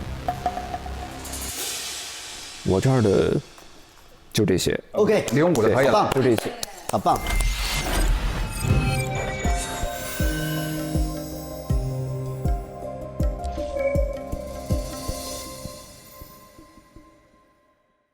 下面有请灵异房间来吧，看看院长吧。哇，我们现在还不知道谁是谁。现在基本上已经比较清楚的是04号是新入职的医生。04号入职之后，他经历了一场手术事故，让他对这个医院背后的事情产生了深深的怀疑。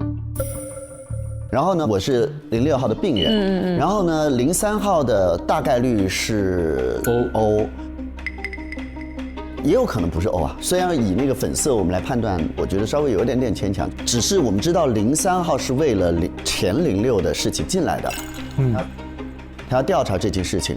而钱06呢，鼓励了05号，05号把06号当做自己的一个精神支柱，且他也在调查06号的事情。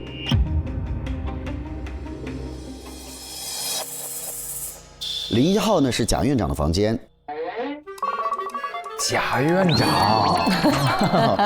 没人愿意当铺盖吗？哎喂，贾老师，哎呦，您才是贾院长，我可不行，我铺盖，我铺盖，知道吧？首先，贾院长也是穿 L 号衣服的啊，就是我们4个其中的一个，我大明我和欧，因为勋他很明确他是 XL。我呢又是因为戴眼镜，我很明确是6号，所以呢就更有可能是欧大和明中间的一个，也有可能是个女院长，不知道。然后呢，我不知道你们谁有抽烟的习惯啊？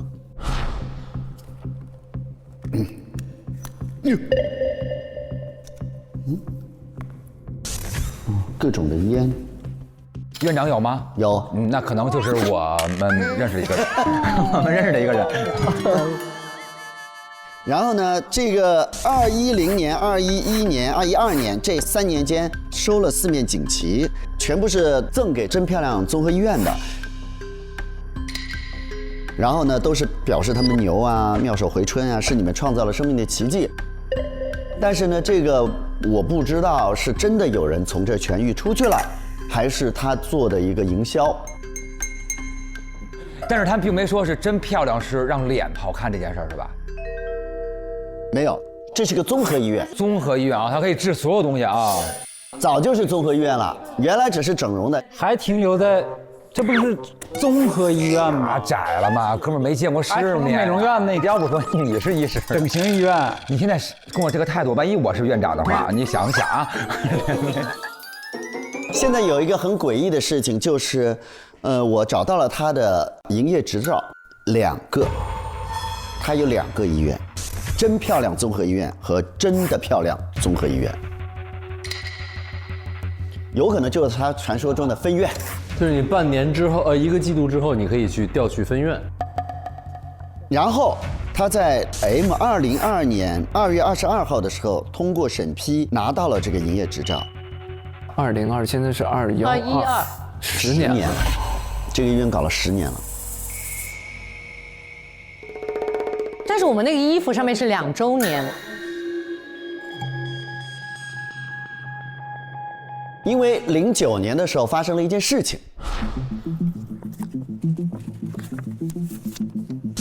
，09年的12月31日的3张欠款单，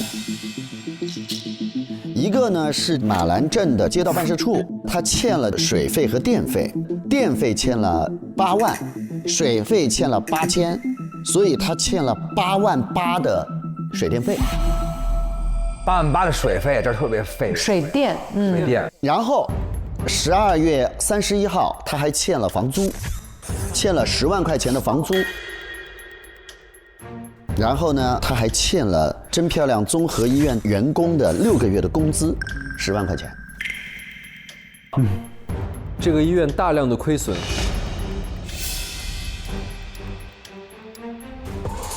我们知道院长原来他不是欠这么多钱吗？但他非常有钱。他的保险柜里非常有钱。这么多金条。也就是说，现在我们这个医院可能是重新开始，所以现在算2011年算2周年嘛。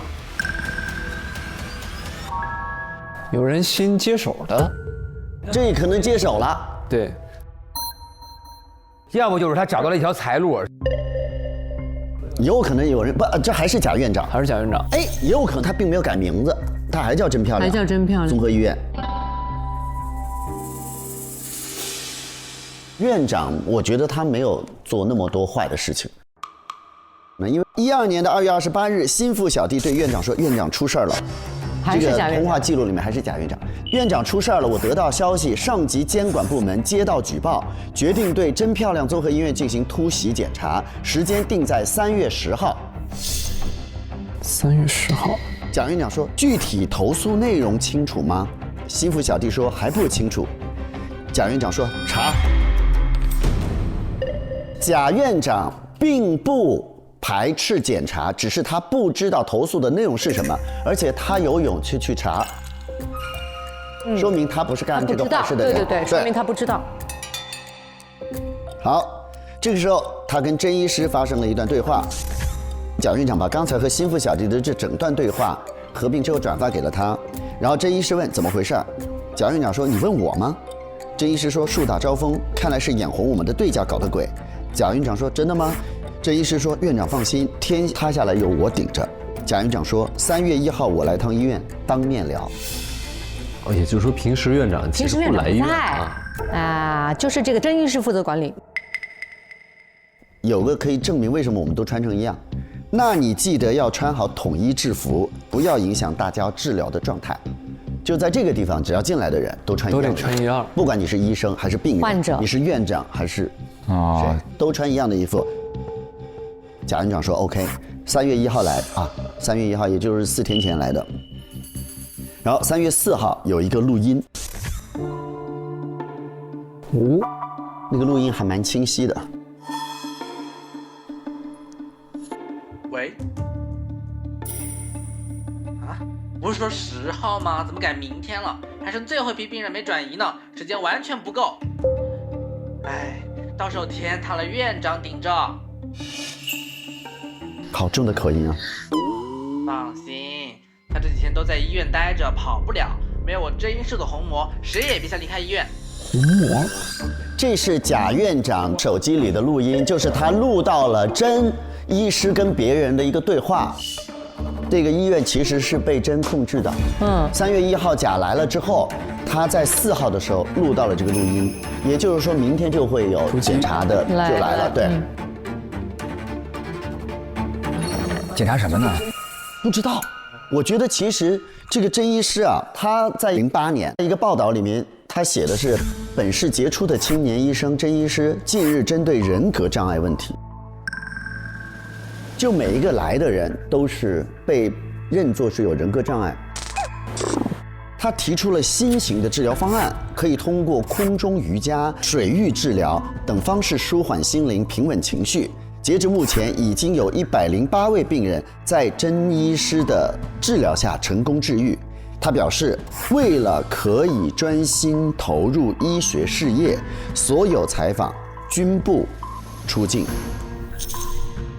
果然，拍的就是一个背影，而贾院长把它画成了个乌龟，乌龟的头。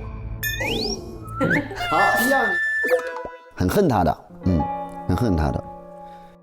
所以真漂亮综合医院突然有钱了，有可能是甄医师注资了，带资进院。是这样的，因为这个采访这个报道是08年，就是08年甄医师出名了，不管这个报道是真是假，他就出名了，然后突然就开始赚钱了，因为大家这个有人格障碍的人都信他，信报道，然后呢就赚了不少钱。于是呢，09年不是这个医院发生了一些财政上的问题嘛，有可能甄医师就加盟了这个医院，加盟了，所以就来到了真漂亮综合医院。但是贾院长可能一直都在查到底这个甄医师在做什么，为什么就是会有一些奇怪的事情发生。对，我觉得他提出了一套这种新型的治疗方案，什么瑜伽，什么水域，怎么能治疗这种情绪疾病呢？我觉得贾院长是很怀疑他的，有可能，对吧？包括这个医院是有很多奇怪的事情的嘛，贾院长不可能不知道嘛。对。包括突击检查，这个直指他，他说放心，有院长在这儿帮我背着锅，我还有好多病人没有转移呢，什么之类的。所以贾院长已经开始怀疑他的这个摇钱树甄医师了。而且他刚才是不是有说，没有他的虹膜，贾院长都进不去，出不去出不去。他3月1号已经来了，然后等从3月1号跟他说完这事儿之后，他被他囚禁了，说白了，软禁了，软禁了。对，所以这几天贾院长在这儿查了什么，知道了什么，我们不知道。至少昨天就是3月4号的时候，他录到这个录音，他知道甄要甩锅给他。而且他知道甄要转移大批的病人。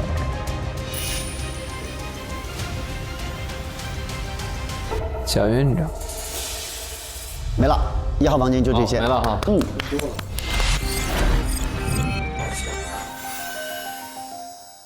那么侦探，刚才听完何的这个，因为我失忆了，我不知道这东西是什么，但是我感觉到好像有一个什么东西，就是打火机。我觉得你们的思路狭窄了，为什么有打火机就一定要抽烟呢？有打火机难道没有说去演唱会说一块儿这样吗？嗨，我觉得你说的非常对，肯定是兜里没有打火机的，更像是抽烟的人。哎，管我借打火机，对不对？我是一个为你有火的人，我为了社交的方式登录打火机，有可能。凭什么我房间里有个眼镜盒，我就证明我是6号呢？那好吧，那你就是贾院长，我就是1号，我是贾院长吗？我不是大院长，那就是你哦，贾大院长。贾大院长啊。那这样的话，虽然我们不能直接从粉色就断定3号是欧，但是5号酷盖是不是欧和明的话，明更像酷盖，欧的话是酷够，所以太厉害了。我们1、2、3、4、5全出，1、2、3、4、5、6全出来了，1、4、3、5、6，我是1啊，姑且是这样是吗？好嘞。好，下面我来说一下啊。哇。好，长话短说。首先，咱们这个楼下公共区有一个来访者守则。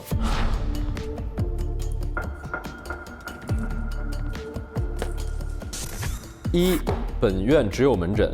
2. 如需住院，请联系888一串电话。3. 本院电梯经常出现故障，请使用楼梯，不要按 SOS 键。大家不要按 SOS 键，我不知道有人按了没有啊？哦，这个按钮，你看，就是说这 SOS 这个键，然后它其实每次按要前往指定楼层，请刷卡或者验证虹膜。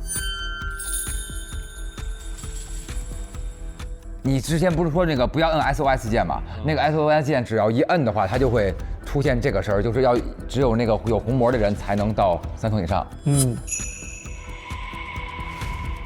这个4楼的楼梯间是上面有一个虹膜识别摄像头，真医师专用。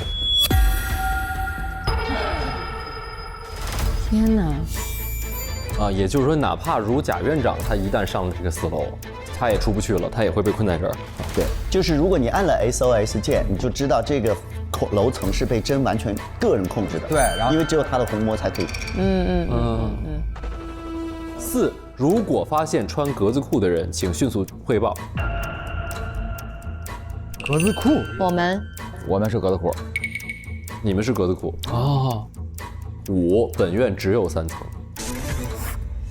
如果在3层听到楼顶有声音，请直接无视。这个只有神经病能做到，就是他听见了三层以上有声，无视他。然后咱们前面不是说这个医院如需住院，请要联系一个电话。那这个电话是谁的电话呢？就是甄医师的本机号码。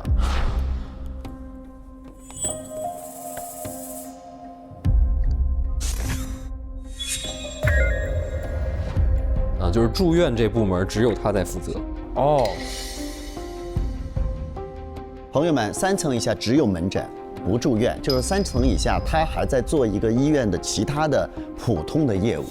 我们4楼都是属于另外一个世界的人。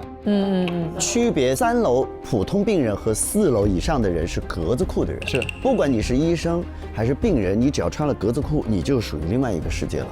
对，所以他自己没穿嘛。啊，也就是说，甄医生他现在穿的裤子跟你们不一样，他在这个医院里面是可以自由活动的，没有人举报他啊。所以连院长你穿的都是这个，他要跟院长说要你穿统一的制服。当然了，我院长我不得跟大家与民同乐吗？你知道你跑到3楼就会被举报吗？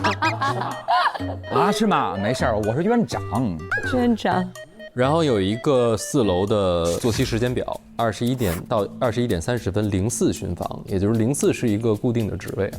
然后22点熄灯。然后你们有一个病人守则，为了保护所有人的隐私，本院不留任何档案，牢记编号，这是唯一的名字，也是房间号。进入房间前，请确认房间内只有您一人。听到不明哭声，立刻回到房间，关好房门。看到他人流泪、叫嚷、晕倒等异常反应，闭上双眼，保持在原地不要动。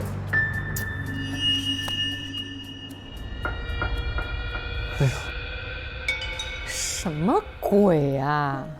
就把我们驯化了，完全。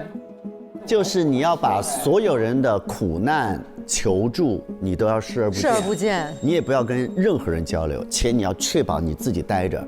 而且，他为了让所谓的营造一个好的治疗环境，他把所有的医生、工作人员和病人都统一穿一样的制服啊。所以呢，在这个混乱当中呢，病人不知道跟谁求助。而且也不能够交流，因为一切都在他的监管内，没有隐私可言，所以才导致了大家用什么胶囊里面的纸条传递对话，或者甚至跟曾经在这个房间里面待过的病人用这种方式在对话。其实他是完完全全把大家放到一个孤岛上啊，想隔离对我们，但是人互相就是逼着自个儿要去交流。然后去的是02房啊，就是首先死者是标准的发干啊，掐脖子给窒息二嘛。对，然后他手上戴了一个心率的曲线的一个手表，记录他心率。这个唯一的点就是在于确认他死亡的准确时间是在23点10分，他的心率骤停，就之前都是一切正常啊。什么多少？23点10分。那是死亡时间哦。然后发现的时候，死者身上没有戴手环，然后他的手环在一个包装盒里边装的，还没有拆封，没有拆封。然后这里一大堆的小红花，应该就是他来惩罚你们的东西。嗯。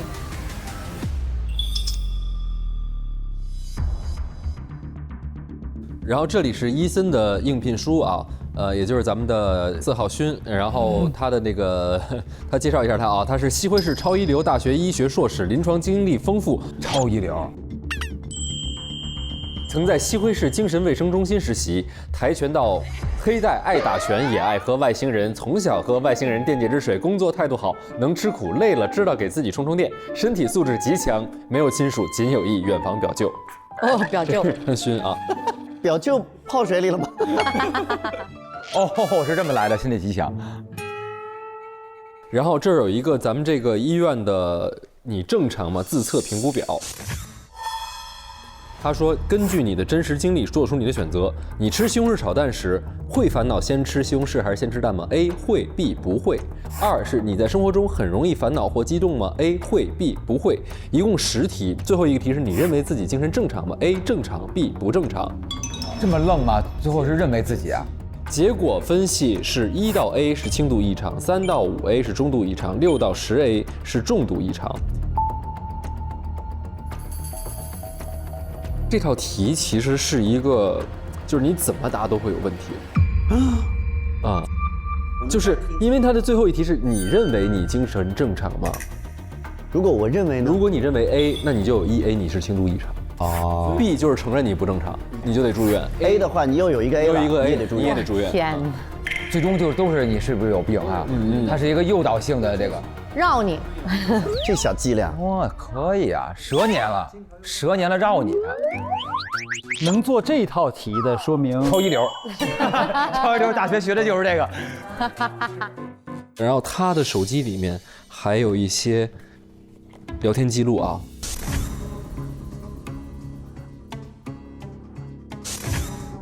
首先是2012年的1月2日，股东一说，前年我们租的真漂亮和真的漂亮2家医院财报真是漂亮，这个赛道咱们赢麻了。真医师还得是你，花钱发几篇治疗精神病的论文，再做几次媒体采访，就把人设立住了，抓住这个商机。听说医院又被举报了，这次躲不过了，我先尽力解决，再出国躲一会儿。2年前啊，2个股东给他投了一笔钱，让他做这个生意。因为09年12月31号就收到那么多欠款。对。这个医院大量的亏损，所以贾院长被迫出租了这个住院部。完了之后是由股东一跟股东2进来，然后他们靠这个挣了很多的钱。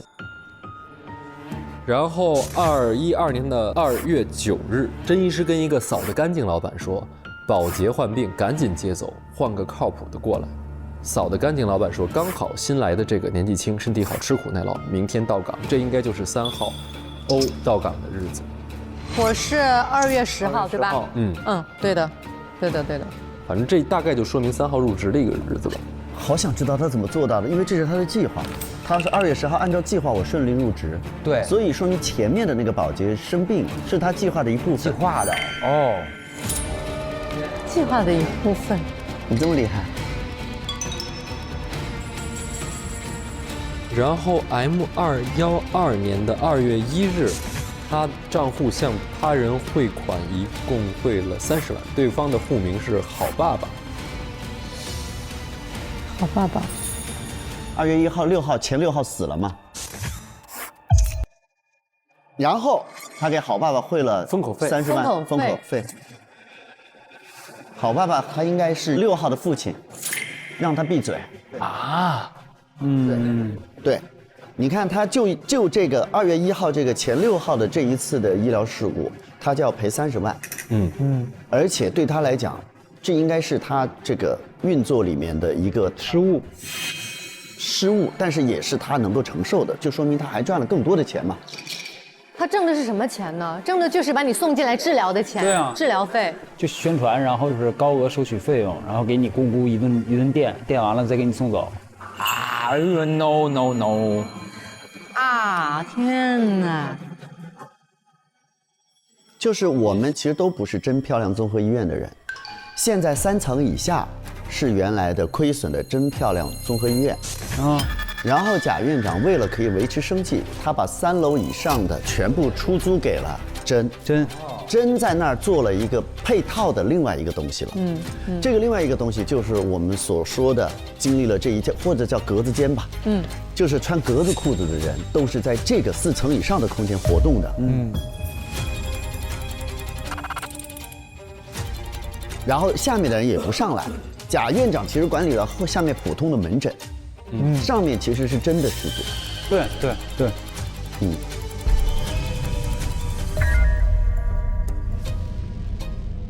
接下来这个时间点就非常重要了，这个希望大家记一下啊，是你们昏迷报警手环系统的后台，真漂亮综合医院内部管理后台。3月4号，第一个昏迷的是22点05号昏迷，22点15 03号昏迷，22点30分06号，22点45分04号，23点01号昏迷。也就是说，昨天晚上其实从10点到11点，每隔15分钟昏迷，还是挺规律的。然后还有今天的啊，3月5号，又昏迷了啊？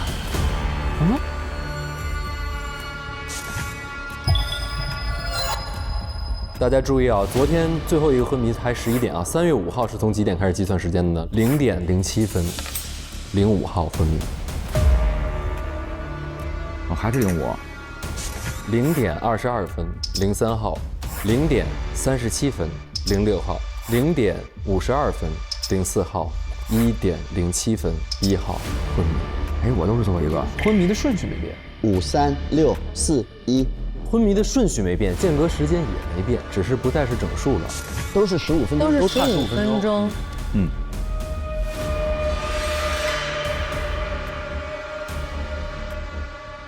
他没有记录我们清醒是吗？只记录这个环记录不了你清醒的时候，他只是你要昏迷一下，他只是记录带上他的那一刻。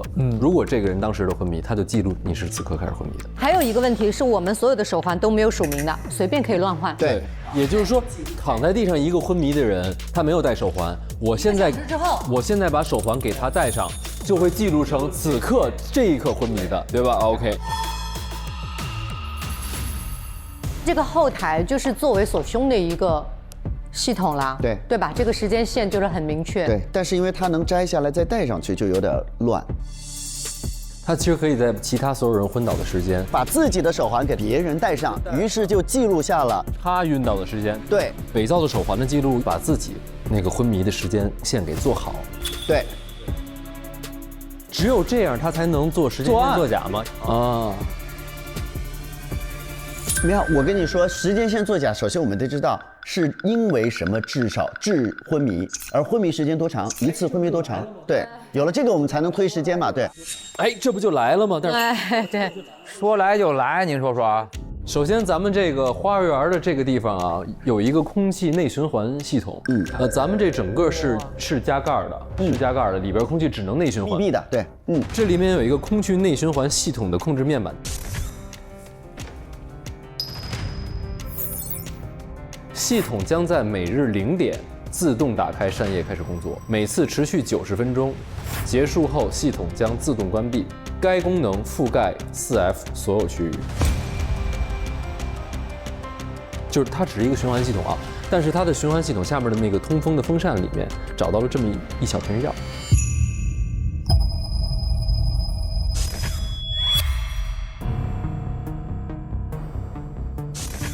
没写任何东西，反正空的，写着临床禁用。临床禁用。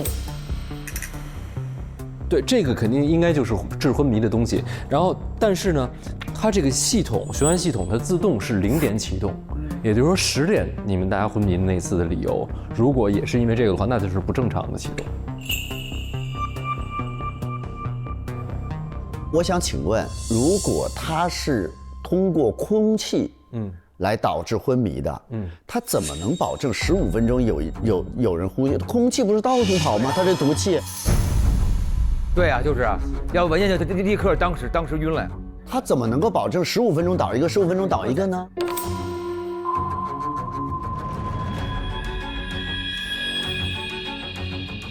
一定是有人不昏迷了，因为在花园里边这一堆绿植下边找到了这么一个东西，这样的一个面罩，面罩里边垫了一个这样的一个纱布。就是说，它可以这样靠着，第一是遮蔽自己的面孔，第二是遮蔽自己的呼吸，过滤了，它就不昏迷了。哦，但是我还是不是很懂，如果它用整个笼罩4层的空气循环装置来投毒的话，它怎么能保证15分钟一个？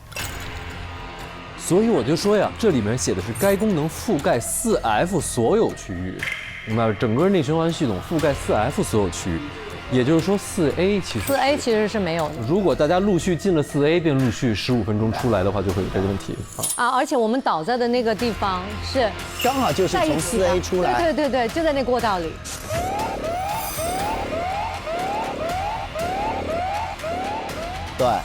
对。哦。但是第一轮倒和第2轮倒的这个昏迷，这个很奇怪，就是他到底为什么他突然又醒了？对，这个醒是怎么就？这个好奇怪啊！还有就是说，如果他第1次全部昏迷就足够作案的话，他就没有必要做第2次昏迷了。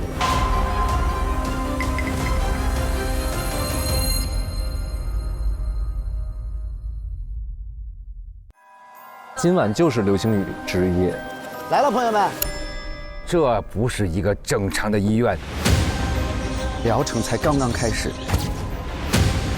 给你喜欢的东西，同时给你痛苦。我深刻认识到了我自己的错误。这里的人都太疯狂了，情绪不稳定，是性别认知，女生就要该有女生的样子，你的认知有偏差。他就为了披露真相，替罪羔羊，不对，不是，不可能，不是啊！我要忘掉这些事情。哇！所有人的记忆都丢失了，时间线其实都是假的，这就是我的计谋。他在循环系统里面下药，02会付出代价。那儿有一个轮椅，很方便推大家。他这是绷带头，我干的，进一个5一个，我干的。哦，为什么他想让大家都失忆？我想逃离这个地狱。我们会离开这里，一起去看流星雨，你许的愿望都会实现。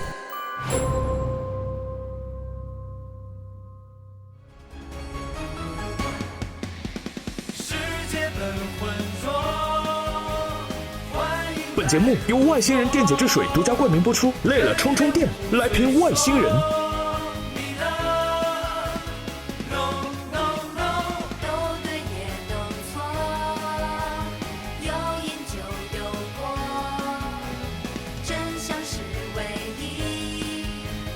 更多精彩内容尽在新浪娱乐微博综艺、新浪综艺。上微博关注大侦探官微，解锁更多节目惊喜福利和独家互动。上微博搜索话题大侦探，并参与讨论，和微博侦探团一起在线高能探案。短视频特别合作平台抖音，内容合作平台小红书，短视频合作平台快手，特别合作中国邮政、同程旅行、百度 App、百度百科。